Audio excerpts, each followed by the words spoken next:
नमस्कार साथियों, स्वागत है आपका बयानका 24 यूट्यूब चैनल पर। बहुत साथियों, चर्चा कर लेते हैं पहले बाज़ार की। बाज़ार में होने वाली गतिविधियों की, बाज़ार को किस तरह से लिया। अगर बात करें ऑल ओवर ग्लोबली बाज़ार की, मतलब एशिया के अंदर जो हांगकांग, चाइना, ताइवान, तीनों बाज़ार अपने आप में न्यूट्रल खुले। हमारा गिफ्ट निफ्टी भी 75 पॉइंट ऊपर दिखा रहा था, लेकिन खुला लगभग 17 पॉइंट ऊपर। उसके बाद अच्छी खासी रिकवरी देखने के लिए मिली। एक बार को तो 24,900 मतलब 25,000 का लेवल भी टच कर दिया था। उसके आगे जान लेते हैं। उससे पहले जान लेते हैं एफआईआई और डीआईआई का आंकड़ा क्या रहा। फ्राइडे में एफआईआई फॉरेन इंस्टीट्यूशनल इन्वेस्टर ने 4,700 करोड़ रुपए की बिकवाली की। उसके अगेंस्ट में डीआईआई डोमेस्टिक इंस्टीट्यूशनल इन्वेस्टरों ने लगभग 3,000 करोड़ रुपए की खरीदारी की। तो एफआईआई डीआईआई का आंकड़ा तो ये है। मार्केट किस ओर ले रहा है इसको, मार्केट क्या समझ रहा है कि ये बड़ा लूप लेगा क्या नहीं लेगा, क्योंकि डोनाल्ड ट्रंप इसमें कूद गए। डोनाल्ड ट्रंप ने बोला है कि मैं शांति की पेशकश कर रहा हूँ। इसी बीच में आज कनाडा में G7 की मीटिंग है, तो उसमें हो सकता है इस युद्ध को लेकर के, मतलब जो इजराइल और ईरान के बीच में जो तनाव बढ़ा हुआ है ना, इसको लेकर के कोई कमेंट आ जाए। क्योंकि इसी बीच में डोनाल्ड ट्रंप और रसिया के प्राइम मिनिस्टर पुतिन का भी कॉल हुई है, आपस में बात हुई है कि भाई इससे मिडिल ईस्ट के अंदर क्षेत्रीय नुकसान बहुत ज़्यादा हो जाएगा। अगर बात करें इजराइल और ईरान की, तो इन दोनों के बीच में हमले अभी जारी हैं बड़े लेवल पर। डोनाल्ड ट्रंप शांति की पेशकश कर चुके हैं।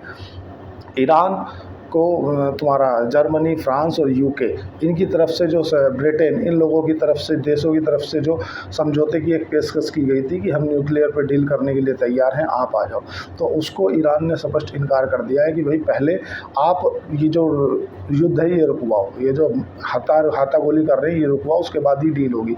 एक तरफ आप हमसे डील करने की बात कर रहे हैं, दूसरी तरफ ये इजराइल हमारे ऊपर मिसाइलें पे मिसाइलें छोड़ा जा रहा है। अगर बात करें मिसाइलों की, मिसाइल 1,000 के आसपास थी ईरान के पास में, जो कि घट के अभी रह गई हैं 700 कुछ के आसपास। क्योंकि मिसाइलें इजराइल के ऊपर मार रहा है तो घट भी रहेगी, असला गोला बारूद भी घट रहा है। लेकिन ऐसी आशंकाएं जताई जा रही हैं, ऐसी अंदरूनी सूत्रों से खबर है कि जो चाइना है, चाइना के जो मतलब वाहन जहाज है, लोडिंग जहाज हैं, वे ईरान में उतर रहे हैं। मतलब कहीं ना कहीं बैक सपोर्ट चाइना की मिल रही है ईरान की ओर से।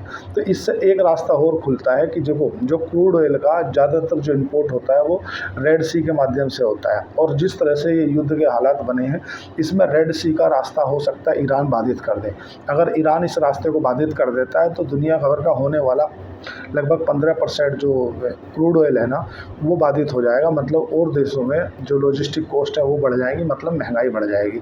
तो इसको, हालांकि जो शिपिंग कंपनियां हैं वो इस रास्ते को अभी अवॉइड ही कर रहे हैं, मतलब वो अफ्रीका वाले रास्ते से आना ज़्यादा पसंद कर रही है। भले ही वो 25 दिन ज़्यादा का सफ़र लेता है, पर उसमें उनका कहना ये है, जो शिपिंग कंपनियां हैं, कि हमारे जहाज़ सुरक्षित रहें। पता चले इनके चक्कर में इजराइल ने 1-2 मिसाइल हमारे जहाज़ों पर मार दी, हमारे तो जहाज़ डूब जाएंगे। जो चलो ठीक है, अगर कोई माल का नुकसान हुआ तो कोई बात नहीं, जान माल का हो गया तो उसमें दिक्कत वाली विषय है। क्योंकि इस अभी जो कंडीशन है ना, अभी इजराइल ना ईरान के जो गैस ठिकाने हैं वहाँ को बहुत भयंकर तरीके से नुकसान पहुंचा रहा है, और ईरान भी हर संभव प्रयास कर रहा है कि इजराइल को ज़्यादा से ज़्यादा नुकसान पहुंचाया जाए। इस बीच में अगर बात करें कि सऊदी अरब का स्टैंड क्या है, कि सऊदी अरब ने जो ईरान से आए हुए हज यात्री थे उनकी मेहमान नवाजी करने के लिए बोला है, और साथ के साथ में ये बोला है कि हम इसकी कड़ी निंदा करते हैं, और हम अभी कोई भी अपनी ओपेक्स कंट्री, जैसे क्योंकि वो ओपेक्स का एक हिस्सेदार है, तो उसको सिफारिश की गई थी कि भाई अब जैसे ईरान में तनाव बढ़ रहा है ना, तो ईरान का क्रूड ऑयल बाधित हो रहा है, तो आप एक काम करो, अपने क्रूड ऑयल की जो निकालने की कैपेसिटी है ना उसे बढ़ा दो, जिससे डिमांड जितनी आ रही है ना उसकी पूर्ति की जा सके। तो अभी सऊदी अरब ने वो करने से मना कर दिया है। अब बात करें ईरान के ऊपर हमले जो किए हैं इजराइल ने उनकी, तो उसमें जो उसके लगभग 9 टॉप रेंज कमांडर थे उनको मार दिया गिराया, और जो परमाणु वैज्ञानिक थे, मतलब जो साइंटिस्ट थे, उनको इजराइल ने मार गिराया है। और इजराइल का कहना है कि मैं इसके मतलब ईरान के अंदर जो वर्तमान में सरकार है इसे उखाड़ फेंकना चाहता हूँ। और ऐसा वो कई बार एक उसमें भी बोल चुके हैं, मतलब बाकायदा एक क्लिप बना कर उन्होंने डाली है कि ईरान के अंदर जितने भी आम जनता है उन्हें सड़कों पर आना चाहिए अपने सरकार के खिलाफ, और मैं तो तुम लोगों का हितैषी हूँ। और हालांकि इसके दो धड़े हैं।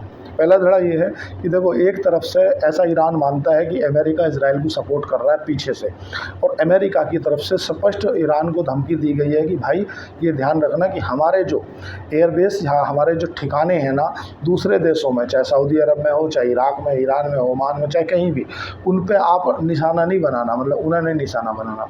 अगर इजराइल के उत्सावे में आकर के ईरान अमेरिका के हमलों जो एयरबेस हैं या अमेरिका ने जहाँ पे अपनी सेना रखी है उनके ठिकाने को निशाना नुकसान पहुंचाता है या मिसाइल मार देता है, तो इस युद्ध में डायरेक्ट अमेरिका की एंट्री हो जाएगी। क्यों हो जाएगी? देखो, इसके दो कॉन्फ्लिक्ट है समझो। अमेरिका अभी सामने से ईरान के सामने नहीं है, अमेरिका ने मना कर दिया है कि हम हमारा इसमें कोई भी फेस नहीं है, हम न्यूट्रल फेस हैं और हम शांति के पक्षधर हैं। अमेरिका क्या बोलता है कि हम शांति के पक्षधर हैं, इसलिए हम शांति कराना चाहते हैं। हो सकता है आज G7 की जो मीटिंग है कनाडा में, उसमें डोनाल्ड ट्रंप की तरफ से कोई बयान आ जाए। जैसा कि आप जानते हैं कि जब भी युद्ध बढ़ता है, युद्ध के जैसे हालात बनते हैं, तो क्रूड ऑयल का बढ़ना तय है, $75 पे आ गया। रुपये की बात करें तो रुपया भी थोड़ा सा कमज़ोर हुआ है, FII के बिकवाली के कारण $86.75 में रुपया बना हुआ है। गोल्ड की बात करें तो 1,04,000 है, चांदी की बात करें तो 1,14,000 पहुँच गई है। मतलब काफ़ी तनावपूर्ण माहौल देखने के लिए मिल रहा है। हमारे जो एशियाई बाज़ार हैं उनमें कोई सेंटीमेंट देखने के लिए मिला, लेकिन जो बाज़ार है, हमारा शेयर बाज़ार है, उससे ऐसा ज़रूर लग रहा है कि जो युद्ध जैसे हालात बनते हैं तो ये अच्छी बाइंग की अपॉर्चुनिटी रहती है। मतलब जब भी कोई ऐसे तनाव होते हैं तो तभी मतलब अच्छी नीचे से खरीदारी आ जाती है। एक आधा कोई आज पहली बार नहीं है, मतलब इसको आप अभी पिछले महीने से देख लो। भारत पाकिस्तान के बीच में तनाव बढ़ा, उसके बाद में भी बाज़ार में कोई सेंटीमेंट देखने के लिए मिला और पॉजिटिव देखने के लिए मिला, मतलब बाज़ार ऊपर मत हुआ। उसके बाद रूस और यूक्रेन का इतने दिन से युद्ध चल रहा है, उसके बाज़ार भी, हमारा बाज़ार कहीं नहीं, मतलब कोई इतना इफेक्ट देखने के लिए मिला। आज इजराइल और ईरान का युद्ध हुआ तो इतना इफेक्ट नहीं, इजराइल और हमास का युद्ध हुआ तो इतना इफेक्ट नहीं। उसके पीछे कारण क्या है? उसके पीछे कारण है साथियों कि गवर्नमेंट की दी जाने वाली जो अभी वर्तमान की स्थिति में बाज़ार को सहयोग है, मतलब एक तरह से लिक्विडिटी बढ़ा रहा है गवर्नमेंट। मतलब RBI की तरफ से रेट कट हो गए 2-3 बार, तो पहली बात तो उससे लिक्विडिटी बढ़ेगी, दूसरा CRR में कट कर दी, उससे भी लिक्विडिटी बढ़ेगी। कुछ जो गवर्नमेंट सिक्योरिटी थी उन्हें खरीद लिया, उससे लिक्विडिटी बढ़ेगी। डॉलर को खरीद लिया, उससे लिक्विडिटी बढ़ी। तो सीधी सी बात है, भारत सरकार या मतलब RBI की तरफ से दी जाने वाली जो मदद है उससे कहीं ना कहीं भारत को नीचे से हमारे जो शेयर बाज़ार है उन्हें कंजप्शन मिल रहा है, कंजप्शन की बूस्ट मिल रही है। इसीलिए भारत का जो शेयर बाज़ार है ना, वो इतना इसके ऊपर इम्पैक्ट नहीं देख रहा। दूसरी चीज़ और मान के देखनी पड़ेगी आपको कि हमारे यहाँ का जो इन्फ्लेशन दर है, मतलब वो काफ़ी नीचे है, मतलब 6 साल के न्यूनतम स्तर पे है महंगाई दर। अभी आज फिर मतलब जो थोक महंगाई रिटेल का आज आंकड़ा आना है, उसमें देखा जाएगा कि क्या चीज़ निकल के सामने आएगी। अब बात करें अगर जिस बंदरगाह को अडानी चालू करता है, संचालन करता है ईरान के अंदर, उसको इजराइल की तरफ से पुष्टि की गई है कि वो बंदरगाह जो है वो बिल्कुल ठीक है और उसका संचालन हो रहा है, उस पर हमला नहीं किया है। क्योंकि ईरान के अंदर जैसे कि आप जानते हो कि 4 बंदरगाह जो है उसे भारत डेवलप कर रहा है, और एक बंदरगाह है तुम्हारा, उसको अडानी संचालन करता है, अडानी ग्रुप संचालन करता है। तो इसलिए उस पर कोई मिसाइल वगैरह से अटैक नहीं किया गया है, उसका संचालन अभी दूर रूप से जा रही है। बात कर लेते हैं आज वेदांता की 18 तारीख को जो पहले अंतरिम डिविडेंड को देने के लिए वार्ता रहेगी, तो हो सकता है उसमें अंतिम डिविडेंड देने का अनाउंस कर लिया जाए।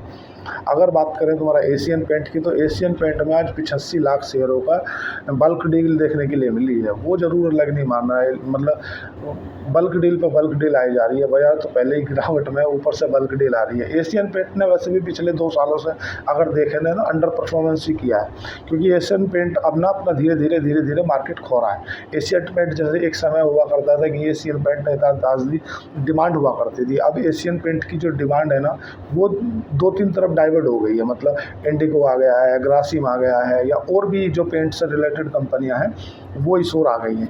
बात करें सन फार्मा की, तो सन फार्मा को US FDA की तरफ से एक आपत्ति आई है। उनको गुजरात का एक प्लांट था, उसमें उन्होंने जांच की थी और उस जांच में उन्होंने कई खामियां पाई हैं, तो उसमें आपत्ति दी है, इसलिए तुम्हारा सन फार्मा गिरा है। मतलब सन फार्मा के लिए नेगेटिव खबर है, एक बात अगर देखा जाए तो।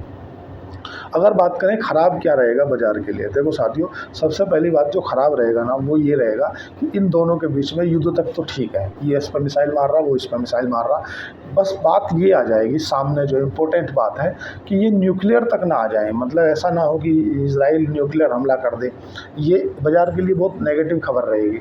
दूसरा, युद्ध में सामने से आके अमेरिका हमला ना कर दे, मतलब ऐसा कि इजराइल का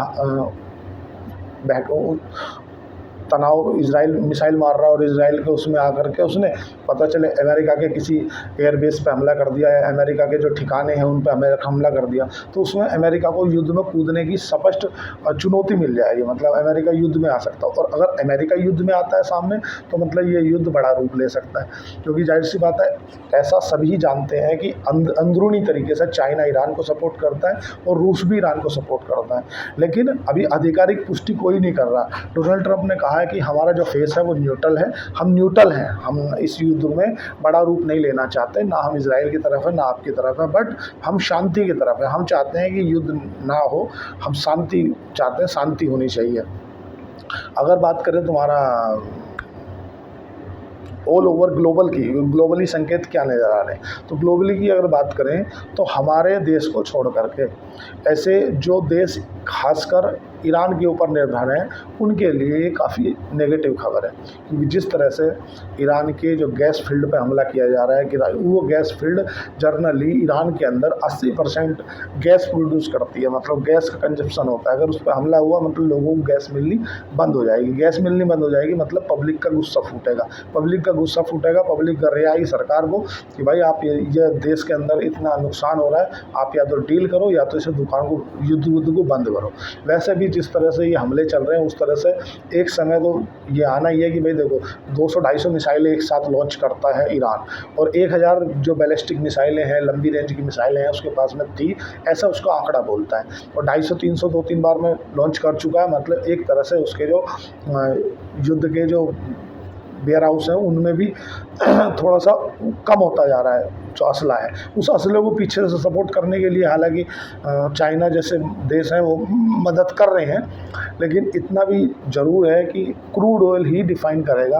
अगर क्रूड ऑयल बढ़ता नज़र आए, हमें बारीकी से नज़र रखनी पड़ेगी देश के अंदर क्रूड ऑयल पे, अपनी करेंसी पे और तुम्हारा पाउंड पे, स्टर्लिंग पे, क्योंकि अगर ये करेंसियों के दाम बढ़ते हैं, डॉलर के अंदर वीकनेस आती है और हमारा रुपया कहीं ना कहीं मजबूत होगा। अगर इन डॉलर के अंदर मजबूती आती है, मतलब एफआईआई माल बेचते हैं तो हमारा रुपया कमज़ोर होगा, रुपया कमज़ोर होगा मतलब कहीं ना कहीं हमारे लिए वो नेगेटिव खबर है। अब देखो अगर भारत की तरफ से बात की जाए तो लगभग सारी चीज़ें अच्छी ही नज़र आ रही हैं, भारत में ऐसा कुछ भी नेगेटिव नहीं है जो इस युद्ध से हम प्रभावित हों। बट अभी अगर बात करें दोनों हमारे नरेंद्र मोदी जी की, तो नरेंद्र मोदी जी साइप्रस में है। साइप्रस कौन सा देश है कि साइप्रस का और तुर्की का दोनों के काफ़ी मतलब एक जगह को लेकर के काफ़ी विवाद रहा है, और दोनों देश एक दूसरे के कट्टर माने जाते हैं, जैसा कि पाकिस्तान और भारत के साथ कभी नहीं बनी, ऐसे ही तुर्की की और साइप्रस की नहीं बनी है।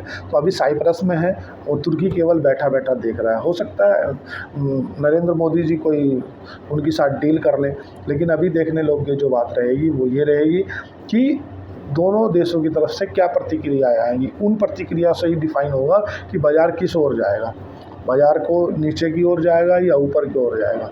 जस्ट 1 मिनट साथियों, जस्ट 1 मिनट, कोई कॉल आ गया था साथियों अर्जेंट। तो एक बात ये नोटिस करने वाली रहेगी, जैसे कि हाइफा पोर्ट है ईरान में, उस पर अभी इजराइल ने हमला नहीं किया है, जिसको अडानी ऑपरेट करता है। 4 बंदरगाह जो कि भारत चला रहा है, संचालन कर रहा है, और एक और उनकी जो मोसाद है ना, वो इंटरनली ये इन्फॉर्मेशन जुटा रही है कि कहाँ पे ईरान की मिसाइलें रखी हैं, क्योंकि मिसाइलें ज़्यादातर पहाड़ों के अंडरग्राउंड में रखी जाती हैं, ताकि किसी तरह से कोई लीकेज होने पर आम जनता को नुकसान ना के बराबर हो। तो अगर जहाँ पर भी है उसी सटीक जगह हमला कर रहा है इजराइल की ये पकड़ देखने लोग रहेगी। ये बात जो है ना पूरी बाजार के अगर कंक्लूजन पे पहुंचे तो एफआईआई की बिकवाली पहला, डीआईआई की खरीदारी दूसरा, और कल जो तुम्हारा अमेरिका के अंदर जो फेडरल बैंक की जो मीटिंग होने वाली है, हो सकता है उसमें रेपो रेट बदलाव की जाए, मतलब रेट कट की गुंजाइश दिख रही है। अगर रेट कट हो जाता है या जो आज G7 की मीटिंग है, उस G7 की मीटिंग में डोनाल्ड ट्रंप के द्वारा कोई युद्ध को लेकर के बयान दे दिया जाता है कि भाई हम दोनों के बीच में संधि कराना चाहते हैं और हम शांति के पक्षधर हैं, इस तरह की कोई खबर आ जाए तो आ जाए। लेकिन अभी अगर जैसे देखा जाए इजराइल और ईरान के तो हमले तो तेज़ हैं और दोनों के बड़े स्तर पर हमले हैं। अगर बात करें एयर स्पेस की, तो जो देश हैं, जिन देशों का बीच में कोई लेना देना नहीं है, इराक है, जॉर्डन है, सीरिया है, UAE है, इन देशों की तरफ से स्पष्ट अपना एयर स्पेस मना करने के लिए बोल दिया गया है कि भाई हमारा एयर स्पेस मत इस्तेमाल करो, आप कोई मिसगाइड मिसाइल हो जाएगी, हमारे आम जनता के जो नागरिक हैं वो मर जाएंगे। अब इसी के साथ साथ में ऐसी उम्मीद जताई जा रही है कि जो ईरान है वो तुम्हारा लेबनान में बैठा हुआ हिजबुल्ला और तुम्हारा हमास में बैठा हुआ, गाज़ा पट्टी में बैठा हुआ हमास, या तुम्हारा यमन में बैठे हुए हूती समुदाय, इनसे इजराइल के ऊपर अटैक करा सकता है। तो इजराइल के जो हमले हैं वो तेज़ होते जा रहे हैं। अब ये जो पूरी की पूरी कंक्लूज़न निकल के आती है बाज़ार की, वो निकल के आती है कि बाज़ार में अगर आप लंबे समय के निवेशक हैं तो आपको एक बाज़ार जब भी गिरावट आए अच्छी अपॉर्चुनिटी रहती है।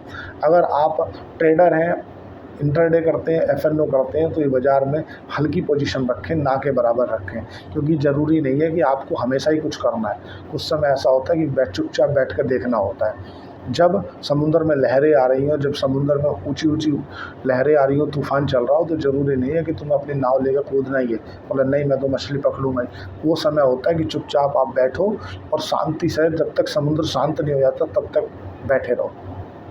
ये चीज़ आपको देखनी होगी। कंक्लूज़न ये है कि हो सकता है 1-2 दिन में शांति की पेशकश हो जाए, जैसे कि तुम्हारा फ्रांस, ब्रिटेन और जर्मनी, UK की तरफ से किया गया था ऑफ़र ईरान को कि भाई आप शांति कर लो, लेकिन ईरान ने मना कर दिया कि पहले ये जो हमले हैं ये हमले रुकवाओ, उसके बाद हम शांति करेंगे। इस बार हो सकता है डोनाल्ड ट्रंप की तरफ से पेशकश की जाए कि भाई हम शांति के पक्षधर हैं और हम शांति करना चाहते हैं। जैसा भी कुछ होगा मैं आपको बता दूँगा। अगर आपको डीमैट अकाउंट खुलाना है तो शेर खान के साथ डीमैट अकाउंट खुला सकते हैं। नीचे दिए गए डिस्क्रिप्शन पे जाके आप लिंक पे ओपन करोगे तो आप वहाँ पे अपना मोबाइल नंबर डाल के कंटिन्यू कर सकते हैं। जो मोरल सपोर्ट होगी वो मैं करूँगा। अभी ज़्यादा कुछ करने का समय नहीं है। पैसा रखें अपने पास और शांति बना के रखें। ज़्यादा पैनिक में आके माल ना बेचें और हबड़-दबड़ में माल खरीदें ना। बिल्कुल शांति से रहें। जो भी कुछ होगा मैं आपको अपडेट दे दूँगा। आज के लिए इतना ही। चैनल को लाइक करें, सब्सक्राइब करें, कमेंट करें। धन्यवाद। Thank you.